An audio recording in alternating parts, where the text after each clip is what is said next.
2025 మార్చి నెల 7వ రాశి తులారాశి ఫలితాలు. తుల వృషభయోర్భృగు. ఈ తులారాశికి 6వ స్థానంలో మొత్తం 6 గ్రహాలు చేరినాయి. ఈ 6 గ్రహాలు కూడా చాలా మంచి స్థాయిలో ఉన్నాయి. అయితే శుక్రుడు కూడా మాత్రం బాగాలేడు. భృగు షట్క దోషం అంటారు. శుక్రుడు 6 ఉండకూడదు. దానివల్ల భృగు షట్క దోషం. ఈ తులారాశికి 6 గ్రహాల్లో 5 గ్రహాలు పూర్తిగా బాగున్నాయి. కానీ శుక్రుడు మాత్రం పూర్తిగా బాగాలేడు.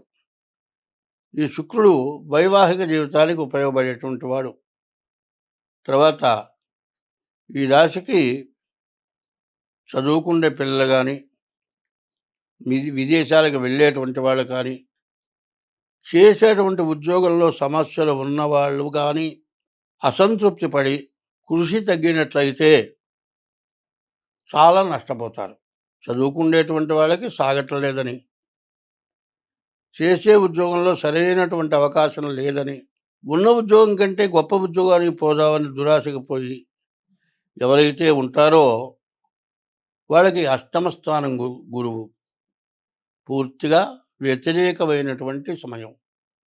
కాబట్టి ఈ రాశి వాళ్ళు ఏమాత్రం చదువులో అశ్రద్ధ చేసినా, ఉద్యోగం చేసేవాళ్ళు చేసే వృత్తిలో ఎటువంటి ఉద్యోగమే కాదు, వ్యాపారం కానీ ఏదైనా కానీ తను చేసేటువంటి వృత్తిలో అశ్రద్ధ చేసినా, అశ్రద్ధ చేయడమే కాదు ఎవరితో అయినా సరే వ్యతిరేకించినా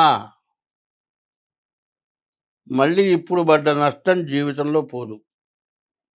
ఈ అష్టమ స్థానం గురువు, నవమంలో ఉన్నటువంటి కుజుడు, ద్వాదశంలో ఉన్నటువంటి కేతువు. ముందు పాపగ్రహాలు కుజుడు, కేతువు పాపగ్రహాలు. కేతుశ్చికేధ్వజవధూమ్ర ఉత్పాతో బహురూపకృతున్నారు. కేతువు తలకాయ లేనివాట. చేసే పనులు కూడా తలకాయ లేని పనులే చేస్తాడు. వాడి పరిస్థితికి వాడు ఏం చేయాలో తోచనటువంటి ఆలోచన సరైనది లేకుండా ఎక్కడో మైండ్ పెట్టుకొని ఒకడు ఏం చేస్తా అంటే కేతువు బాగుండనప్పుడు తను కట్టుకున్న గుడ్డన్న చింపవతల బారేస్తాడు, లేకపోతే కట్టుకున్న ఆ చొక్కా తీసి పక్కన బారేసి బయటకు వెళ్తాడు. బయటకు వెళ్ళిన తర్వాత ఏందిరా ఏం షర్ట్ ఏం లేకుండా వచ్చావేందిరా అన్నదాకా, ఏంది నీ వెళ్ళేవాడిని ఏంది షర్ట్ ఇప్పి ఇంట్లో బారేసి ఒట్టి ఒంటితో పోతున్నాను ఏంది అనేటువంటి ఆలోచన అప్పుడు వస్తుంది. అంటే నీకు ఉన్నటువంటి గ్రహస్థితి వల్ల నీ మైండ్ని స్థిమితం పెట్టుకోకపోవటం వల్ల నీకు సమస్యలు వచ్చినాయి. ఆలోచన ఎప్పుడు కూడా మంచిగా ఉండాలి. దురాలోచన కాదు, దూరాలోచన కావాలి. ముందు జరగబోయేటువంటి సమస్యల గురించి దూరాలోచన. నీకు బాగా లేదని దురాలోచన. ఇక లాభం లేదు, ఇంకోటి ఏదో చేద్దాం. ఏంది నువ్వు చేసేది ఇక్కడే చేయలేవు, ఏం చేస్తా బయటికి పోయి? అదే వెనక్కి దిగి ఆలోచిస్తావా? ఇక్కడ నీకు ఎందుకు సమస్య వచ్చింది? ఇన్నాళ్ళ నుంచి ఇక్కడ నువ్వు బతికావు కదా, నువ్వు ఇక్కడ చదువుకున్నావు కదా, ఎన్నో మార్కులు సంపాదించావు కదా, ఎన్నో ర్యాంకులు సంపాదించావు కదా, నువ్వు చేసిన ఉద్యోగంలో ఎన్నో ప్రమోషన్లు పొందావు కదా.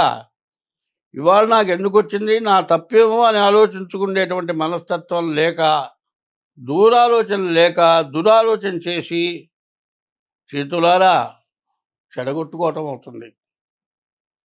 ఎందుకంటే ఎట్లా ఉంటుందంటే ఒకడు ఏం చేస్తాడంటే మంచినీళ్ళు దొరకట్లేదండి, దూరం నుంచి మోసుకొచ్చి పోస్తారు. శుభకార్యాలు పెళ్ళిళ్ళు వచ్చినాయి, పెద్ద పెద్ద రమ్ముల నిండా నీళ్ళు పోస్తారు. ఆ పోసేటప్పుడు కూడా ఏం చేస్తారంటే ఒక గుడ్డ, తెల్లటి పల్చటి ఉతికిన గుడ్డ వేస్తారు. పైనుంచి ఏదైనా మట్టి పడితే ఆ గుడ్డ మీద పడుతుంది కానీ నీళ్ళలోకి పోదు.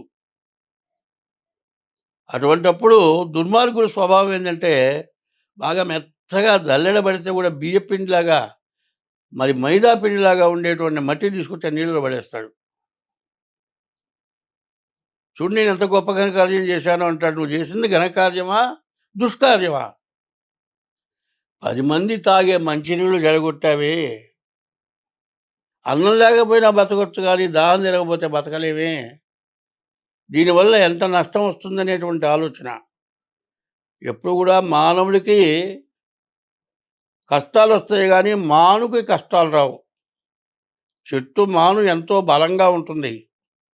ఎంత గాలొచ్చినా 4 కొమ్మలిరిగిపోతాయి గానీ, చెట్టు మొత్తం పడిపోదు.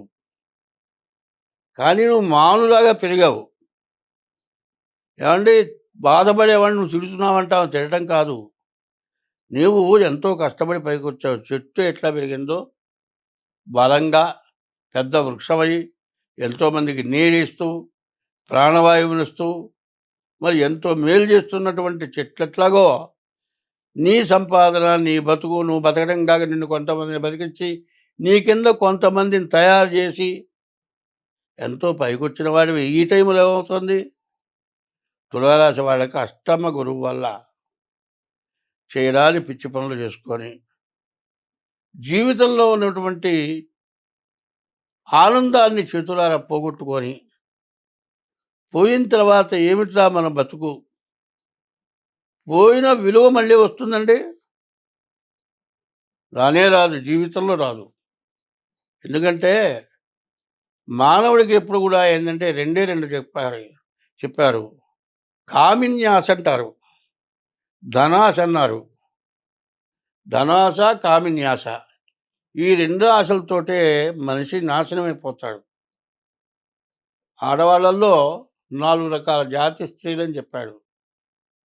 మరి మంచి జాతి స్త్రీ ఎంతో అందంగా ఉంటుంది. ఆ నడక కూడా బాగుంటుంది. ఆ చూపు ఎట్లా ఉంటుందంటే, ఓ పక్క నుంచే మనల్ని చూపిస్తుందేమో అన్నట్టుగా ఉంటుంది. మరి పద్మిని జాతి స్త్రీ అంటారు. ఈ దుర్మార్గపు స్వభావం గలవాడు ఎట్లా ఉంటాడంటే, ఆ పద్మిని జాతి స్త్రీ మీదే వీడికి ప్రతివాడికి మంచివాడికి కూడా చూపు పడుతుంది. కానీ పోత చూసేటప్పుడు అనుకుంటాడు పక్క నుంచి అట్లా చూస్తూ ఉంటుంది. ఆ చూపు భగవంతుడు అట్లాంటి దృష్టి ఇచ్చాడు, మంచి దృష్టిని. పోయి కడికని చేయబట్టుకుంటాడు. చేయబట్టుకుంటే పద్మిని జాతి స్త్రీ మెదలకుండా వెళ్ళిపోతుంది గానీ, ఎవ్వరితో చెప్పదు. తల్లికి, తండ్రికి, భర్తకు కూడా చెప్పదు. అదే నీ కర్మ బాగుండనప్పుడు నీచ జాతి స్త్రీ ఉంది, 4వ రకం జాతి స్త్రీ. దాన్ని గదిలిచ్చి బజారు పొడుగుతా తిట్టు తన్నులు కూడా తినిస్తాడు. ఇవన్నీ జరగడానికి కారణం ఏంటంటే నీ గ్రహస్థితే కారణం. నువ్వు జ్యోతిష్యం చెబుతున్నావా, కబుర్లు చెబుతున్నావా అనుకోబాకండి. నీ ప్రవర్తన అట్లా మారుతుంది.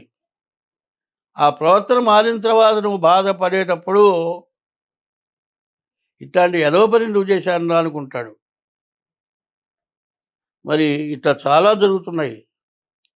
కొంతమంది యవ్వనంలో పరస్త్రీ వ్యామోహంతో ఎవ్వరు చూడలేదు కదా అని వాడేదో ఆడమనిషిని చెరుస్తాడు. ఇప్పుడు సీసీ కెమెరాలున్నాయి.